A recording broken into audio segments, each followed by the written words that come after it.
This bike is born from MotoGP. So hey guys what's up, welcome back to the channel, welcome back to another video. And guys आज का video काफ़ी informative और काफ़ी interesting रहने वाला है, क्योंकि आज का video is about one of my favourite super bike and leader class bike जो कि आती है यामाहा की तरफ से। जी हाँ, मैं बात कर रहा हूँ Yamaha R1 and Yamaha M1 के बारे में। वेल यामाहा M1 यानी यामाहा की जो MotoGP बाइक है, मैं उसकी बात कर रहा हूँ, नॉट यामाहा R1M जो कि एक यामाहा R1 ही है। बट हमारा फोकस यामाहा R1 या यामाहा M1 नहीं, बल्कि उसमें यूज होने वाली ये टेक्नोलॉजी जो कि आपने काफ़ी बार सुना होगा। एंड जब भी Yamaha R1 and Yamaha M1 की जिक्र होती है, तब इस टेक्नोलॉजी का जिक्र ज़रूर होता है। जी हाँ, मैं बात कर रहा हूँ क्रॉस प्लेन इंजन या क्रॉस प्लेन टेक्नोलॉजी के बारे में। सो गाइस, आपने जब भी यामाहा R1 या यामाहा M1 के बारे में सुना, तब उसके साथ ये क्रॉस प्लेन टेक्नोलॉजी या क्रॉस प्लेन क्रैंक या क्रॉस प्लेन इंजन ये टर्म सुना ही होगा। सो इस वीडियो में क्रॉस प्लेन टेक्नोलॉजी या क्रॉस प्लेन क्रैंकशाफ्ट क्या होता है, हम लोग वो जानेंगे। एंड क्यों Yamaha R1 and Yamaha M1 में यामाहा ने इस टेक्नोलॉजी को यूज़ किया, एंड क्यों यामाहा R1 M1 के अलावा जितने भी इनलाइन 4 इंजन है उनमें इस टेक्नोलॉजी का यूज़ नहीं किया जाता है,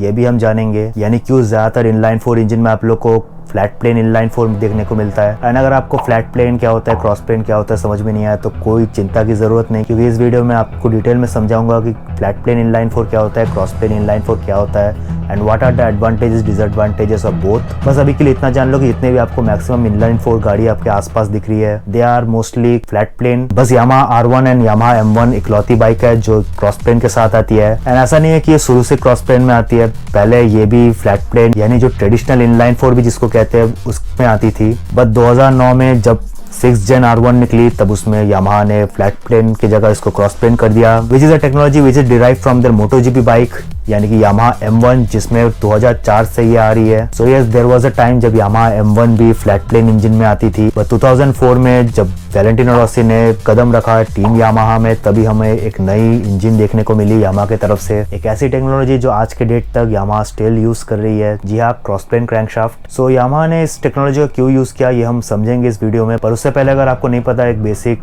4 स्ट्रोक इंजन कैसे काम करती है, what are the basic principle, तो आप लोग पहले ये वाला वीडियो जरूर चेकआउट करो, जहाँ पे मैंने काफी बेसिक वे में समझाया कि 4 स्ट्रोक इंजन का वर्किंग प्रिंसिपल क्या है एंड ऑल। सो आप लोग पहले वो चेकआउट कर लो, वरना ये वाला वीडियो पूरा ही बाउंसर जाएगा। Now moving on to inline 4।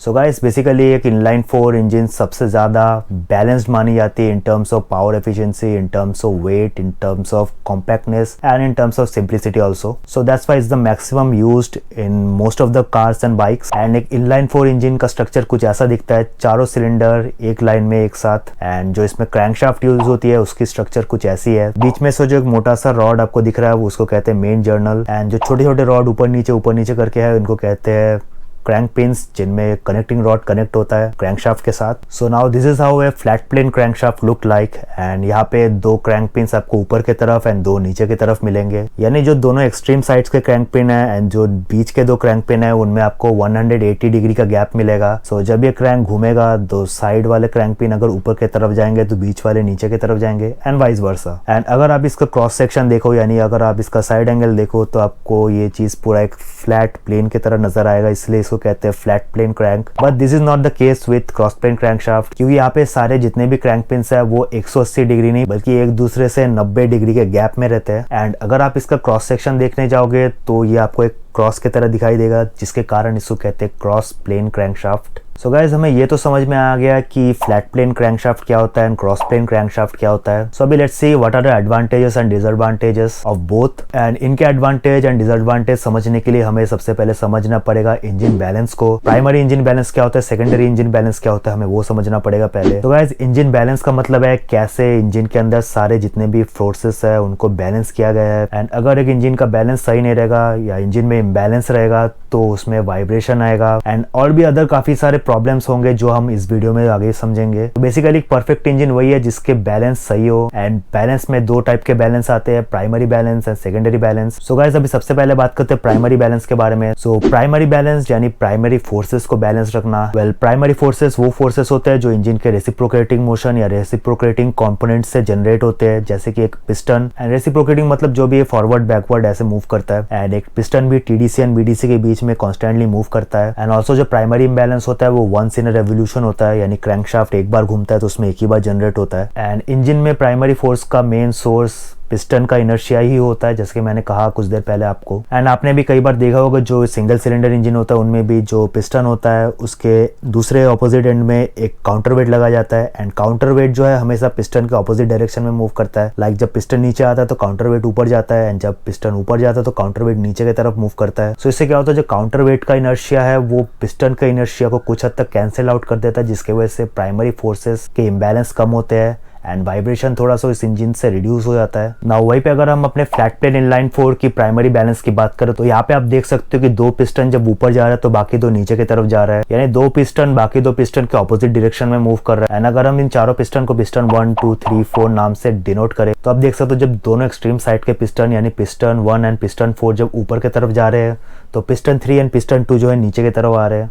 सो इससे क्या होता है, जो पिस्टन 1 एंड पिस्टन 4 का जो इनर्शिया है उसको पिस्टन 3 एंड पिस्टन 2 का इनर्शिया कैंसल आउट कर देता है। सो जिसके कारण हमें एक फ्लैट प्लेन इनलाइन 4 में एक परफेक्ट प्राइमरी बैलेंस मिलता है। पर वहीं पे अगर हम अपने क्रॉस प्लेन इनलाइन 4 की बात करें तो यहाँ पे पिस्टन 1 एंड पिस्टन 4 एक दूसरे से 180 डिग्री के गैप में है, यानी कि 1 अप 1 डाउन। एंड ऑल्सो जो पिस्टन 2 एंड पिस्टन 3 है वो भी एक दूसरे से 180 डिग्री के गैप में है, यानी ये भी जब एक ऊपर जाएगा दूसरा नीचे आएगा, ऐसा सिचुएशन है। तो यहाँ पे भी जो पिस्टन 1 है वो पिस्टन 4 से 180 डिग्री के गैप में है, यानी 1 अप 1 डाउन। एंड जो पिस्टन 2 है वो भी पिस्टन 3 से 180 डिग्री के गैप में है, यानी जब एक ऊपर जाएगा तो दूसरा नीचे आएगा। So even number of piston तो हमारे क्रॉस प्लेन इनलाइन 4 में भी है। तो यहाँ पे क्या हमें परफेक्ट प्राइमरी बैलेंस देखने को मिलता है?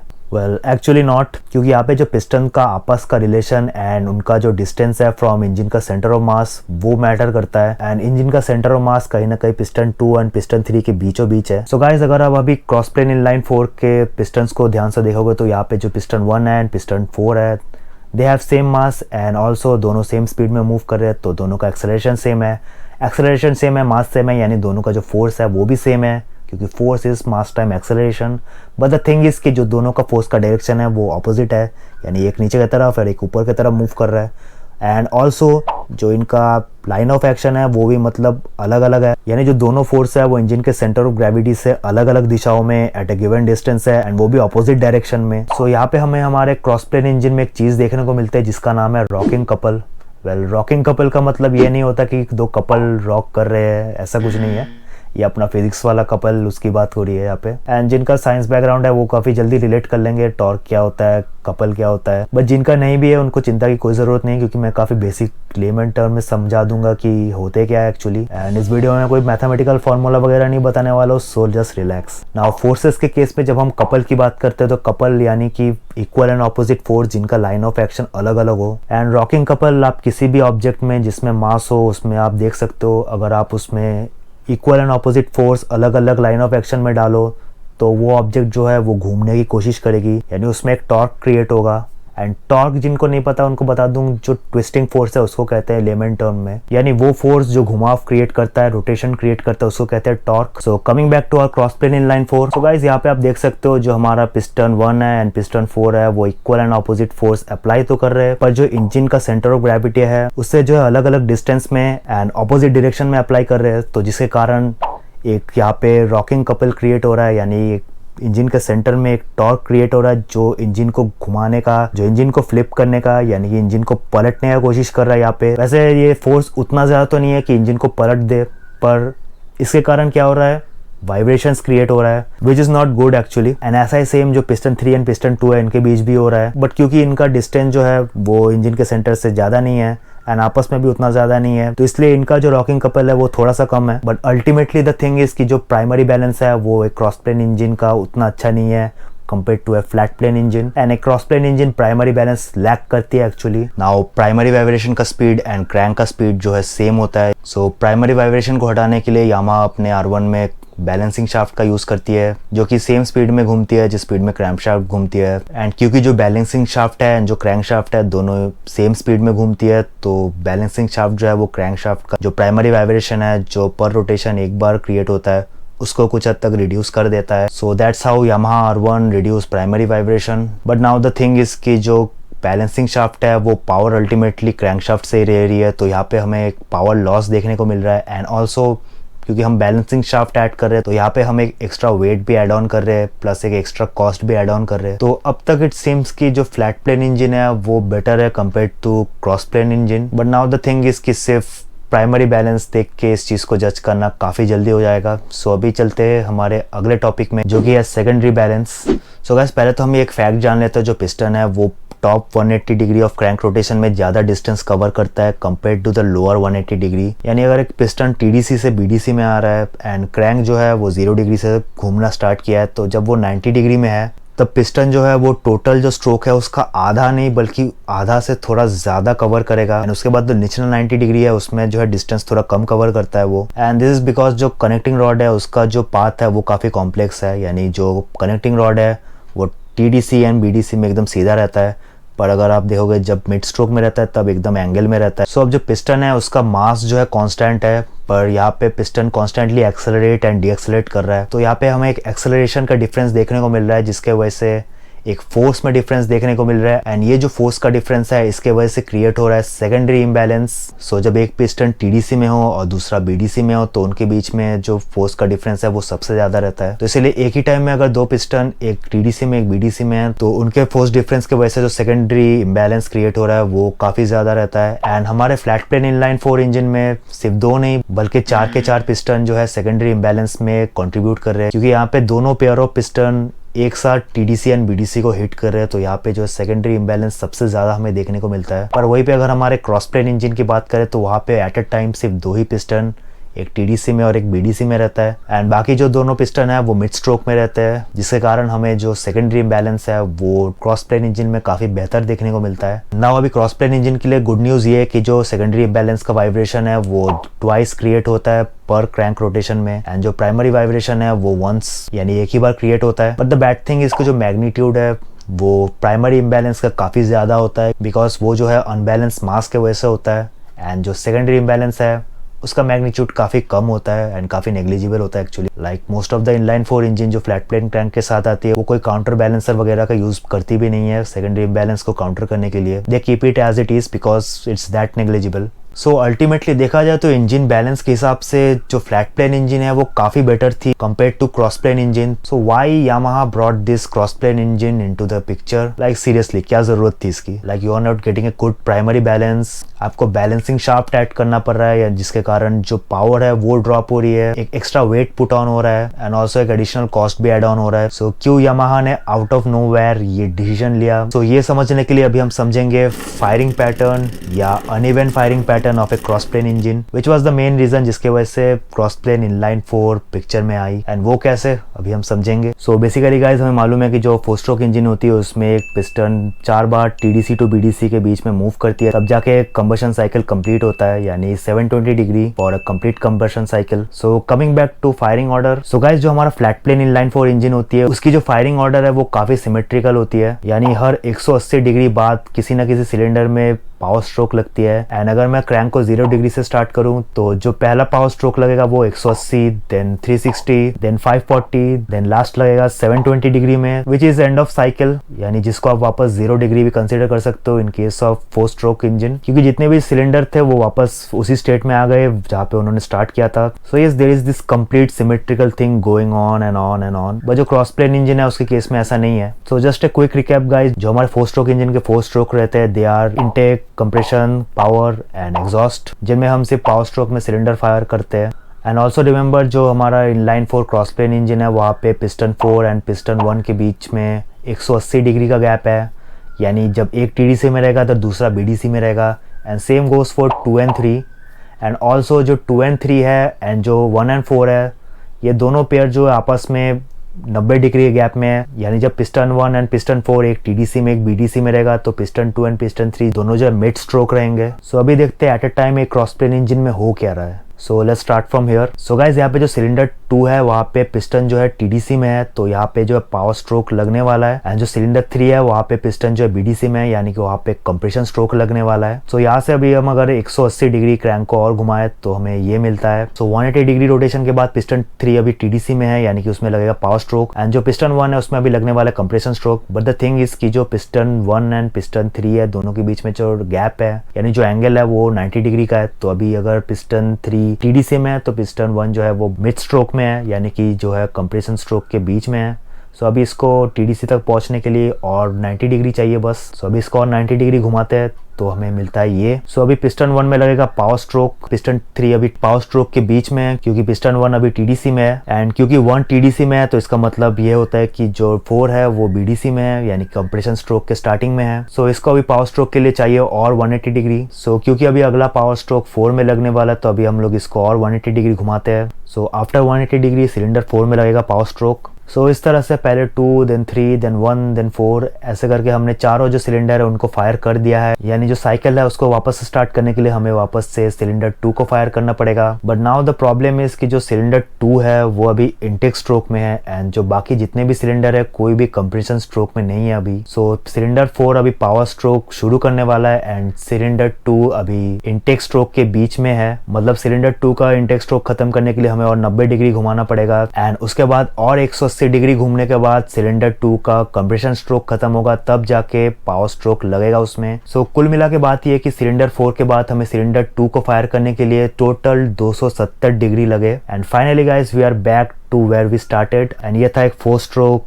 क्रॉस प्लेन इनलाइन 4 इंजन का पूरा cycle. So now the thing is कि जो हमारा फ्लैट प्लेन इनलाइन 4 इंजन है वहाँ पे हम एवरी 180 डिग्री के बाद एक एक सिलेंडर फायर कर रहे थे।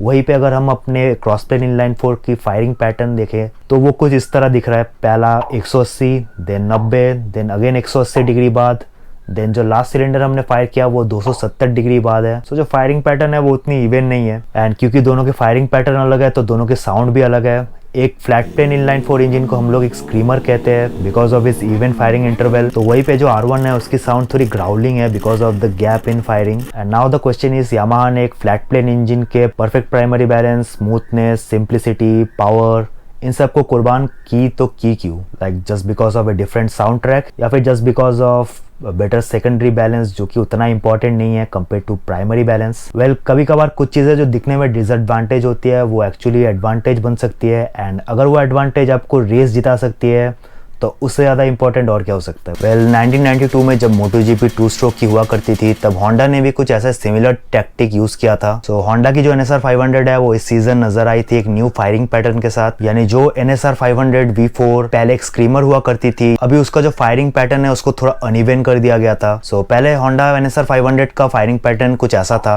यानी हर 90 डिग्री के बाद कोई ना कोई सिलेंडर फायर होता था, यानी एक 2 स्ट्रोक इंजन जिसकी कंबशन साइकिल 360 डिग्री की होती है उसमें हर 90 डिग्री के बाद कोई ना कोई सिलेंडर फायर होती थी। बट इस फायरिंग ऑर्डर को होंडा ने चेंज करके कहा कि इस बार हम 2 सिलेंडर एक साथ फायर करेंगे। सो अभी 2 सिलेंडर 68 डिग्री में एंड बाकी 2 292 डिग्री में फायर करेंगे, एंड क्योंकि इस इंजन में हमें थ्रू आउट द साइकिल अलग अलग फायरिंग या अलग अलग ब्लास्ट देखने को नहीं मिल रहा बल्कि एक साथ 2 ब्लास्ट देखने को मिल रहे हैं, तो इस टाइप के इंजन को हम लोग कहते हैं बिग बैंग इंजन, जिनमें हम एक साथ एक से ज्यादा सिलेंडर फायर कर देते हैं। But now the thing is कि यामाहा की तरह होंडा ने भी स्क्रीमर इंजन के perfect primary balance and power को सेक्रीफाइस कर दिया, बट शॉकिंगली जो लैप टाइम है वो इस सीजन में काफी इंप्रूव हो गए थे। नाउ आई नो कि अभी आप ये सोच रहे होंगे कम पावर कैसे रेस जिता सकती है। Now the actual fact is कि MotoGP machines have more power than rider can actually use, यानी एक MotoGP मशीन में जितनी पावर रहती है राइडर कभी उसको फुल्ली अनलीश नहीं कर पाता है,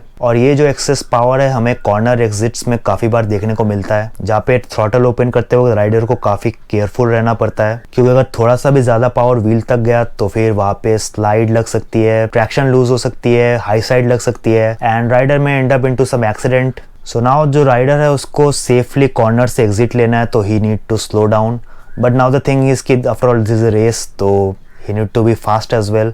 तो राइडर जो है हमेशा at the very limit of traction में रहता है, यानी एक MotoGP राइडर कॉर्नर में बाइक को उस लेवल तक पुश करता है जहाँ पे मतलब उससे थोड़ा सा ज़्यादा हो तो शायद बाइक ट्रैक्शन लूज कर जाए, एंड उससे कम तो मे बी बाकी रेसर जो आपको ओवरटेक कर ले and you may and up losing. So you can't afford that right. So usable power and max power 2 अलग अलग एंटिटी है, and usable power obviously max power से काफ़ी कम है, एंड MotoGP में वो बाइक नहीं जीतती जिसकी मैक्सिमम पावर ज़्यादा हो, बल्कि वो बाइक जीतती है जो कॉर्नर को बेहतर टैकल कर सके, कॉर्नर में एग्जिट फास्ट ले सके। सो इसीलिए अभी हमारा जो टारगेट है वो मैक्सिमम पावर को इंक्रीज करना नहीं बल्कि जो यूजेबल पावर है उसको इंक्रीज करना एंड जो लिमिट ऑफ ट्रैक्शन है उसको इंक्रीज करना है, ताकि जो राइडर है वो कॉर्नर में और ज्यादा पुश कर सके एंड ज्यादा कॉन्फिडेंट फील कर सके, जो कि इंपॉर्टेंट है एक रेस जीतने के लिए। वेल अगर कॉर्नर्स की बात हो ही रही है तो पुराने दिनों में हाई साइड्स काफी ज्यादा लगती थी because of the brutal nature of a two stroke engine जो कि आती थी ऑलमोस्ट नो इलेक्ट्रॉनिक्स के साथ। बट ऐसा देखा गया जो हाई साइड का संख्या है वो एक टाइम में काफी ज्यादा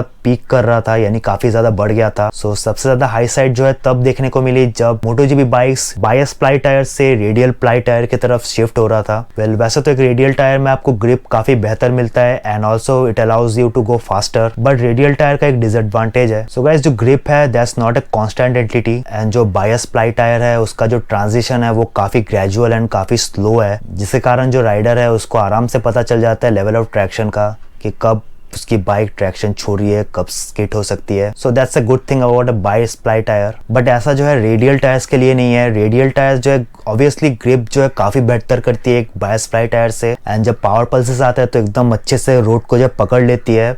बट द थिंग इज कि उसे कुछ देर बाद जो है वो ग्रिप को छोड़ भी देती है एंड कुछ देर बाद वापस ग्रिप पकड़ लेती है, बट तब तक जो है काफी लेट हो सकती है। राइडर में end up losing traction, slide लग सकती है, हाई साइड लग सकती है एंड कुछ बहुत बुरा हो सकता है। सो जो ग्रिप है that's not a constant thing, it keeps fluctuating and जो ये रेडियल टायर का full grip to less grip का ट्रांजिशन है ये काफी तेज होता है एंड इट्स सो क्विक कि हमारे ह्यूमन परसेप्शन के लिए इसको डिटेक्ट कर पाना काफी मुश्किल यानी ऑलमोस्ट नामुमकिन के आसपास है, बिकॉज जब तक राइडर को सेंस होता है ग्रिप का तब तक जो है काफी लेट हो जाती है। सो अभी जो ये न्यू रेडियल टायर्स है वो 2-स्ट्रोक इंजन के ब्रूटल नेचर के साथ काफी खतरनाक साबित हो रही थी इन terms of safety point of view and results. Well जो हाई साइड का आंकड़ा था वो काफी बढ़ गया था। सो अभी इसका बेस्ट सोल्यूशन ये था कि इस चीज को राइडर नहीं बल्कि इंजन खुद डील करे एंड वो कैसे आइए जानते हैं। सो गाइस सबसे पहले आपको ये समझना जरूरी है कि जो इंजन से पावर जो व्हील पे आ रही है वो एक कांस्टेंट एंटिटी नहीं है बल्कि इट कम्स इन पल्सेस। वो जो है पावर पल्सेस के फॉर्म में आती है, यानी अगर कोई ऑब्जेक्ट है उसको अगर मैं कॉन्स्टेंटली धक्का दे रहा हूँ तो यहाँ पे मैं इसको कॉन्स्टेंटली धक्का दे रहा हूँ, right, this is a constant entity.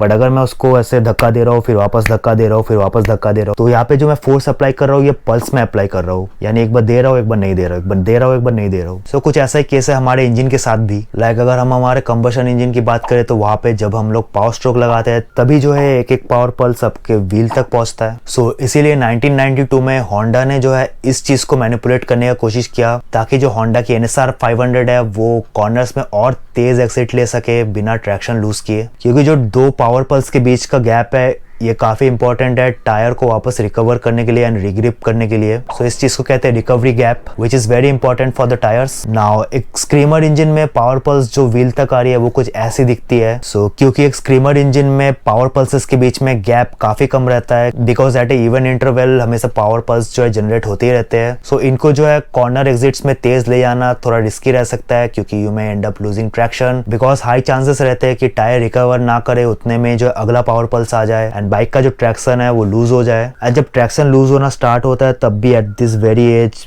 Power pulses जो आना बंद नहीं होते बल्कि वो आते ही रहते हैं कांस्टेंट इंटरवल, जिसके वजह से बाइक जो है काफी जल्दी ट्रैक्शन लूज कर देती है एंड स्लाइड्स या हाई साइड जैसी चीजें हमको देखने को मिल जाती है। बट वहीं पे अगर हम एक बिग बैंग इंजन की बात करें तो वहाँ पे जो है रिकवरी गैप काफी ज्यादा देखने को मिलती है क्योंकि जो दोनों फायरिंग इंटरवल्स के बीच में गैप है वो काफी ज्यादा है। सो टायर जो है आराम से रिकवर एंड रिग्रिप कर लेता है जिसके कारण राइडर जो है वो कॉर्नर्स में और तेज एग्जिट ले सकता है एंड ऑल्सो जो ट्रैक्शन का लिमिट है उसको और बेटर फील कर सकता है। So that was the idea जिसके वजह से होंडा ने NSR 500 को एक स्क्रीमर से एक बिग बैंग इंजन बनाया था एट द ईयर 1992। वेल वैसे रिकवरी गैप जो है वो सबसे ज्यादा हमारे सिंगल सिलेंडर 4-स्ट्रोक इंजन में देखने को मिलती है क्योंकि यहाँ पे एक ही सिलेंडर रहता है एंड वो भी आफ्टर एवरी 720 डिग्री बाद फायर करता है। सो इसीलिए डर्ट रेसिंग देन मोटोक्रॉस जैसे स्पोर्ट्स जहाँ पे ट्रैक्शन काफी मिनिमम मिलता है एंड स्लाइड्स आसानी से लगते हैं वहाँ पे जो है सिंगल सिलेंडर का यूज किया जाता है। बट ऑल्सो जो 720 डिग्री का गैप है वो काफी ज्यादा है एंड हमें थोड़ा पावर टॉर्क और थोड़ा ज्यादा चाहिए एंड ऑल्सो जो इंजन है वो जितनी हो सके उतनी लाइट होनी चाहिए। दैट्स वाई इन स्पोर्ट्स में आप लोगों को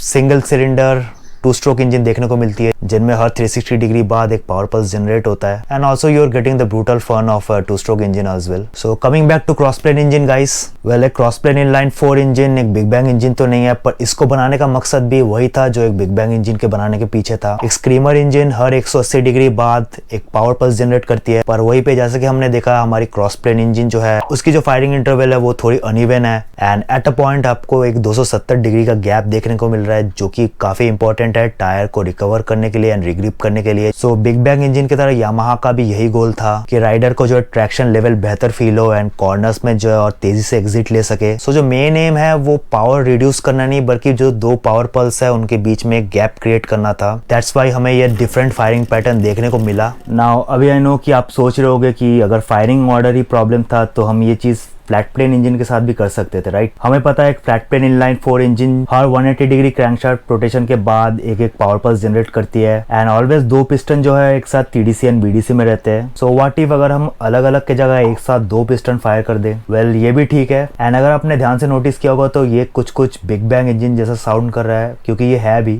सो अब तक जो एक आइडियल फ्लैट प्लेन इनलाइन 4 या एक स्क्रीमर हर 180 डिग्री क्रैंक रोटेशन के बाद पावर पल्स जनरेट कर रही थी, यानी जो फायरिंग ऑर्डर था वो हमारा कुछ ऐसा था, पहले 180 degree then 360 then 540 then ultimately 720। But वही पे जो इनलाइन 4 बिग बैंग इंजन है उसमें 180 नहीं बल्कि 540 डिग्री बाद आपको 2 सिलेंडर फायर होते हुए दिखेंगे, यानी कुछ ऐसा 180 में हमने 2 सिलेंडर फायर किए एंड बाकी 2 जो है हमने 540 डिग्री में फायर कर दिए। वेल मोटोजीबी में जब कावासाकी टीम भी थी तब कावासाकी जो कावासाकी ZX-RR थी उसकी भी फायरिंग ऑर्डर जो है कुछ ऐसी ही थी, यानी जो ZX-RR थी वो आती थी बिग बैंग इनलाइन 4 इंजन के साथ। एंड मोटोजीबी में अगर मैं V4 की बात करूं तो मैक्सिमम टीम ने कभी ना कभी बिग बैंग इंजन का यूज किया है। लाइक हम होंडा की 2 स्ट्रोक V4 इंजन की बात कर रहे थे जो आई थी बिग बैंग में NSR 500 की, तो वहीं पे अगर हम होंडा की 4 स्ट्रोक एरर की इंजन की बात करें, यानी वो बाइक जो मार्क मार्कस अभी भी राइड करता है, यानी होंडा RC 213 4V की अगर मैं बात करूं तो उसको भी जो है 2017 में एक स्क्रीमर से एक बिग बैंग में तब्दील किया गया था। बट बिग बैंग इंजन का एक डाउन साइड है, जो बिग बैंग इंजन की पावर गैप है वो काफी ज्यादा है, सो पावर डिलीवरी जो उतनी स्मूथ नहीं है एंड ऑल्सो जो इंजन ब्रेकिंग है वो काफी हार्श है एंड ऑल्सो इसमें 2 सिलेंडर एक साथ फायर होते हैं तो जो पावर पल्स है वो ऑल ऑफ अ सडन आता है which might upset the suspension and ultimately जो बिग बैंग इंजन है that's not a very smooth option. And also 1997 में होंडा NSR 500 राइडर माइक डुहान ने भी इस चीज का जिक्र किया था एंड ऑल्सो उन्होंने मांग की थी होंडा से कि वापस वो स्क्रीमर इंजन को बुलाए replacing this big bang engine जो कि 1992 में होंडा ने बनाई थी। सो इसीलिए यामाहा चाहती थी एक ऐसी इंजन जो एक परफेक्ट ब्लेंड हो एक बिग बैंग इंजन और एक स्क्रीमर का, यानी कि ऐसी इंजन जिसमें पावर डिलीवरी जो काफी स्मूथ हो एंड ऑल्सो उसमें रिकवरी गैप मिले। But there is another major and final reason जिसके वजह से यामाहा फ्लैट प्लेन इंजन का यूज करना ही नहीं चाहती थी। वेल अर्ली 2000s में जब वैलेंटिनो रॉसी ने कदम रखा था टीम यामाहा में एंड जब उन्होंने पहली बार यामाहा M1 का टेस्ट राइड लिया तो उनका फीडबैक कुछ ऐसा था। ही सेड जो बाइक का ब्रेकिंग है वो काफी बढ़िया है एंड कॉर्नर्स में भी काफी बढ़िया मनूवर हो रही है, बट जो लेवल ऑफ ग्रिप है वो समहाउ उनको महसूस नहीं हो रही ठीक से, जो लेवल ऑफ ट्रैक्शन है उसका फीडबैक जो उन तक ठीक से नहीं पहुंच रहा। इनफैक्ट टीम यामाहा के इंजीनियर मसाओ फुरुसावा ने भी इस बात को कंफर्म किया कि इसका जो रीजन है दैट इज जो ट्रेडिशनल फ्लैट प्लेन इंजन का continuous power delivery and inertia torque है। नाउ जैसे कि मैंने कहा एक flat plane inline 4 secondary balance lack करती है एंड सेकेंडरी वाइब्रेशन हमें देखने को मिलता है twice the speed of crankshaft. So उसी कॉन्सेप्ट को माइंड में रखते हुए अभी हम समझेंगे कि इनर्शिया टॉर्क क्या होता है। सो गाइस हमने देखा जो पिस्टन का मोशन है वो यूनिफॉर्म नहीं है, it accelerates and decelerates and obviously उसके साथ जो क्रैंकशाफ्ट है वो भी एक्सेलरेट एंड डीएक्सेलरेट करता है। नाउ क्रैंक का मूवमेंट जो है वो सबसे फास्ट टीडीसी एंड बीडीसी में रहता है एंड सबसे स्लो मिड स्ट्रोक यानी 90 डिग्री एंड 270 डिग्री में रहता है। सो ये जो क्रैंक के एक्सेलरेशन एंड डीएक्सेलरेशन के वजह से जो टॉर्क क्रिएट हो रहा है इसको कहते हैं इनर्शिया टॉर्क एंड एक इनर्शिया टॉर्क कंप्लीटली डिफरेंट होता है फ्रॉम कंबशन टॉर्क जो कि हमारे इंजन के कंबशन प्रोसेस से बनता है एंड जब हम लोग थ्रॉटल ओपन करते हैं तो हमें जो टॉर्क चाहिए होता है वो कंबशन टॉर्क होता है, ना कि जो इनर्शिया टॉर्क। बट जो फाइनल टॉर्क हमें जो मिलता है that is the composite torque which is sum of combustion torque and inertia torque.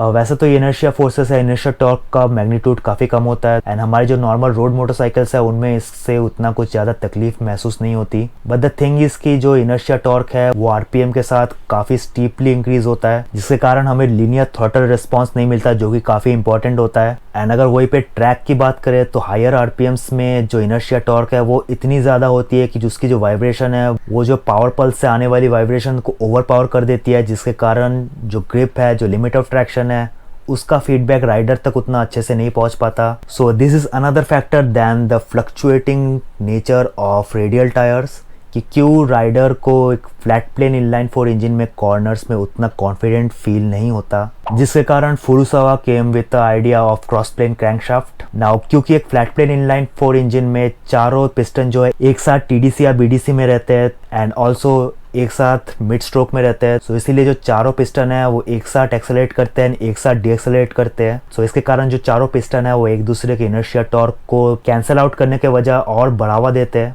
And जो टोटल इनर्शिया टॉर्क है वो हमें काफ़ी हाई देखने को मिलता है एक फ्लैट प्लेन इनलाइन 4 इंजन में. पर वहीं पे अगर मैं क्रॉस प्लेन इनलाइन 4 इंजन की बात करूं तो अगर दो पिस्टन टीडीसी एंड बीडीसी में रहेंगे तो बाकी दो जो है मिड स्ट्रोक में रहेंगे. दो पिस्टन टीडीसी एंड बीडीसी में है यानी they are at the fastest accelerating zone, and दो पिस्टन मिड जोन में है तो that mean they are at the slowest. So जो इसका जो एक्सेलरेशन है और इसका डी एक्सेलरेशन है दोनों जो है आपस में एक दूसरे को कैंसिल आउट कर देंगे काफ़ी हद तक. एंड नतीजा वेल यामाहा ने सक्सेसफुली अपने जो क्रॉस प्लेन इंजन के बदौलत जो इनर्शिया टॉर्क है उसको 97% तक रिड्यूस कर लिया था. यानी एक क्रॉस प्लेन इंजन में आपको एक फ्लैट प्लेन इंजन का सिर्फ 3% इनर्शिया टॉर्क देखने को मिलेगा, which is great in terms of grip, in terms of feedback, in terms of linear throttle response. And उसके बाद वैलेंटिनो रॉसी एंड यामाहा के क्रॉस प्लेन इंजन के सक्सेस का सफर अपने आप में एक प्रूफ है कि ये टेक्नोलॉजी कितनी सक्सेसफुल है एंड क्यों यामाहा इसको अब तक यूज करी अपने R1 एंड M1 में. For me, it's very easy to understand what's happened on the rear tire in acceleration. This engine with the cross-plane crankshaft gives an easy link between me and the bike, and at the same time provides a lot of power with great torque. And now last but not the least, so guys final question is inline 4 EQ. Yamaha अगर चाहती तो KTM, Honda, Ducati, Aprilia यानी other teams जैसे V4 में भी shift हो सकती थी. एंड V4 इंजन के अपने अपने फायदे हैं जिसके कारण ये इंजन जो है काफी सक्सेसफुल रही है MotoGP हिस्ट्री में, जो कि हम किसी और वीडियो में डिस्कस करेंगे. बट क्यों यामाहा हमेशा इनलाइन 4 में ही स्टिक रहना चाहती थी? वेल इसका जवाब ये है कि एक इनलाइन 4 इंजन एक V4 इंजन से काफी ज्यादा सिंपल होता है in terms of engineering, so it's easy to diagnose. And also एक इनलाइन 4 जो है काफी कॉम्पैक्ट होती है देन ए V4, सो इसको चैसिस में फिट करना काफी सिंपल है. एक V4 इंजन का लेंथ जो है एक इनलाइन 4 इंजन से काफी ज्यादा होता है. ये दोनों सिलेंडर जो है अलग अलग एंगल में रहता है तो ये जगह जो है ज्यादा खाती है. एंड क्योंकि इनलाइन 4 में चारों सिलेंडर एक ही दिशा में रहती है तो ये काफी compact and easy to install है. एंड ऑल्सो जो व्हील बेस है वो एक इनलाइन 4 इंजन की काफी शॉर्ट हो जाती है जिसके कारण, and shorter wheel base once again Yamaha R1 को बना देती है a perfect bike for cornering. Yes, the bike with shorter wheel base are better in corners. So यही थे कुछ रीजंस कि क्यों यामाहा ने इंट्रोड्यूस करवाया क्रॉस प्लेन इंजन को अपने लीडर क्लास बाइक्स में यानी यामाहा R1 एंड M1 में. एंड ऑल्सो हमें पता लगा एक क्रॉस प्लेन एंड एक फ्लैट प्लेन इनलाइन 4 इंजन के अपने अपने क्या एडवांटेजेस एंड डिसएडवांटेजेस है. ट्रेडिशनल इनलाइन 4 यानी फ्लैट प्लेन इनलाइन 4 एक क्रॉस प्लेन इनलाइन 4 से कम कॉम्प्लिकेटेड, लाइट वेट एंड ज्यादा पावर एफिशिएंट होता है बिकॉज इसमें जो बैलेंसिंग शाफ्ट का यूज नहीं किया जाता. एंड एक क्रॉस प्लेन इंजन का एडवांटेज हमें तभी मिलेगा जब हम उसमें ट्रैक करेंगे, उसको कॉर्नर्स में एकदम लिमिट तक पुश करेंगे. But now the question is कि हम में से कितने लोग एक R1 जैसी एक लिटर क्लास बाइक को ट्रैक में ले जाएंगे और उसको कॉर्नर्स में एकदम लिमिट तक पुश करेंगे. Well there are not many, so that is the reason कि क्यों हमें अपने आसपास ज्यादातर बाइक्स जो है वो ट्रेडिशनल इनलाइन 4 ही देखने को मिलती है यानी फ्लैट प्लेन इनलाइन 4 देखने को मिलती है. एंड ऑल्सो क्योंकि यामाहा इस टेक्नोलॉजी पे अर्ली 2000 से काम कर रहे थे तो उन्होंने काफी सारा कॉस्ट एंड एफर्ट जो है R&D का बचा लिया था इसके कारण, because earlier they were using it in their MotoGP bikes, so they have good experience with it, right. पर अगर दूसरा कोई company cross plane engine use करना चाहेगा तो उसके पास ये एडवांटेज नहीं है. सो दैट्स व्हाई क्योंकि ट्रैक करने वाले बायर्स काफी कम है, सो बेकार में फ्लैट प्लेन इंजन के सिंप्लिसिटी को सेक्रीफाइस करने का, उसमें एक्स्ट्रा वेट पुट ऑन करने का, उसमें एक्स्ट्रा कॉस्ट ऐड करने का कोई सेंस नहीं बनता. दैट्स वाई हमारे जो जितने भी ज़्यादातर हमें इनलाइन 4 इंजन्स देखने को मिलती है वो आती है फ्लैट प्लेन या फिर ट्रेडिशनल क्रैंकशाफ्ट के साथ. एंड अगर मैं यामाहा की बात करूँ तो यामाहा की जो R6 है which is the inline 4 engine वो भी आपको ट्रेडिशनल क्रैंकशाफ्ट यानी कि फ्लैट प्लेन क्रैंकशाफ्ट के साथ देखने को मिलती है. एंड जब इसके बारे में टोयोशी निशिडा जो कि यामाहा R1 के प्रोजेक्ट लीड थे उनसे पूछा गया तो उन्होंने भी यही कहा कि जो R6 है उसमें उतनी एनफ पावर नहीं है लाइक एक लिटिल क्लास बाइक, एंड एक R6 से राइडर फुल थ्रॉटल में एग्जिट ले लेता है कॉर्नर में बिना किसी परेशानी के। सो इसीलिए ना केवल R6 बल्कि Yamaha R1 M1 के अलावा कोई भी इनलाइन 4 बाइक कभी क्रॉस प्लेन क्रैंकशाफ्ट की तरफ गई ही नहीं, एंड जिसके कारण Yamaha R1 एंड M1 बनी a very unique bike with a very unique sound. So I hope आपको वीडियो इन्फॉर्मेटिव लगी होगी, एंड ये इस सीरीज का 3rd video I think, and इस सीरीज का नाम मैंने पिस्टन टू व्हील्स रखा है, जहाँ पे मैं ऐसे ही आपके लिए इन्फॉर्मेटिव वीडियोस लाता रहूंगा। सो वीडियो के बारे में अपनी राय कमेंट में बताओ, एंड सीरीज के नेम रिलेटेड अगर कोई सजेशन हो तो वो भी कमेंट में बताओ। बाकी वीडियो पसंद तो लाइक करो, चैनल पे नए हो तो डू सब्सक्राइब, बाकी इंस्टा हैंडल नीचे आ रहा होगा फॉलो कर सकते हो। मिलते हैं एक और वीडियो एक और ब्लॉग में, तब तक के लिए राइड हार्ड राइड सेफ, जय हिंद, वंदे मातरम।